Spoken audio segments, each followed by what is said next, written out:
stuff. The last one of the week with Stephen K. Amos, Dawn Porter and Martin Offiah. Check out his new book. If you love rugby league, you'll love it. It's 50 of the best rugby league tries ever. 4 of them are his. I'm sure they could have got a lot more in.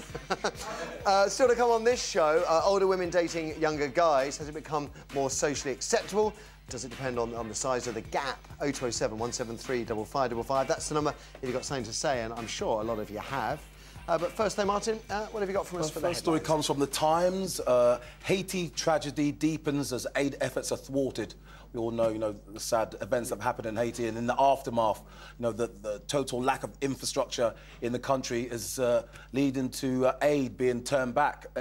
Planes, can't land because there's not enough fuel at the airport for them to get back again. I don't understand. I'm really struggling with this. So it's a major humanitarian disaster. You look at a map of the Caribbean, no one is too far away from anyone else. The Dominican Republic is not far at all.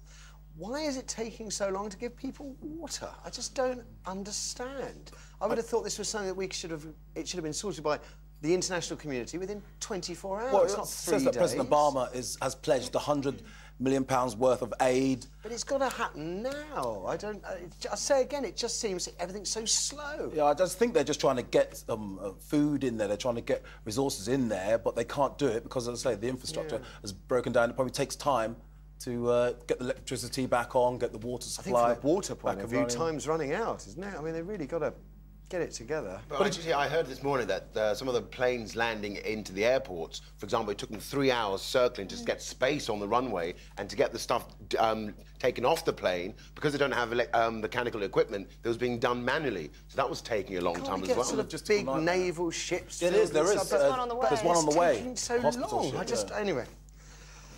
But I think on the other side, flip side of it, it just shows that, a lot of the stories that you probably do and see in the newspapers are negative stories. This is a positive story. The whole world is coming together to try and do something.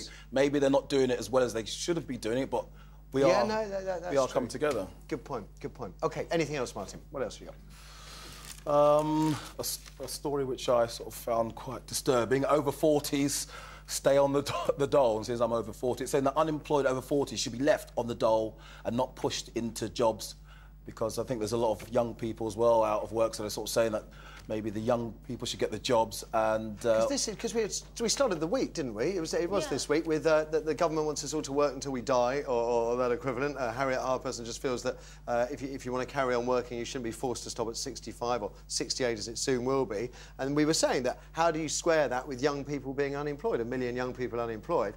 And it's clearly, it's sort of doublespeak because, this is a think tank, because it's not government policy. But yeah, but something has got to give. But then there are people in their 40s who have got young children to feed.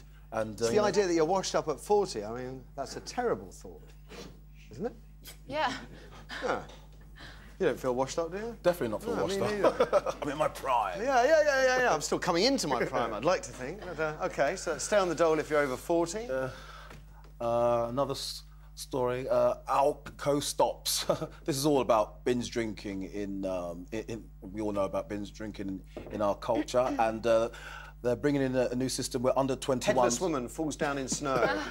Under 21s will have to show ID to buy booze. I don't know what that's going to, help improve. We've got a problem with teenage drinking and a lot of young people drinking. I think the ID thing's interesting. I just think that people will just show their ID and then get wasted, so I don't understand. Well, yeah, but I guess, apart from fake ID, which I know is a problem, it would stop or make it hard. Well, I suppose if you're 18, you can still buy booze. You just got to prove that you are over 18. Well, I said if kids can buy booze now, then I don't see how this is going to stop.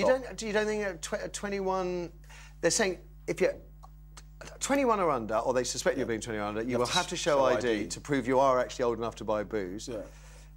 I thought that was a nice compromise between the American system, where I got asked for ID buying booze in a supermarket, and I said, well, the minimum age to drink alcohol is, what, 21? Do you think I'm 21? I don't think it will make one iota of difference. I think that it's a culture thing's only going to be solved by education and connecting with... We were talking yesterday about whether we need minimum prices on drinks or maybe a return to tighter legislation. The old days of off-licences running restricted hours, pubs shutting during the afternoons. I don't think any of that will make an iota of difference. Drugs have been illegal for how many years, and that hasn't made an iota difference. I don't see how this legislation is. It's just a question of not preaching to young people. I think it's a question of trying to educate young people, you know, from a very young age about the evil sins of drinks and responsible drinking. OK. I think some of our older people need to lead by example as well, though.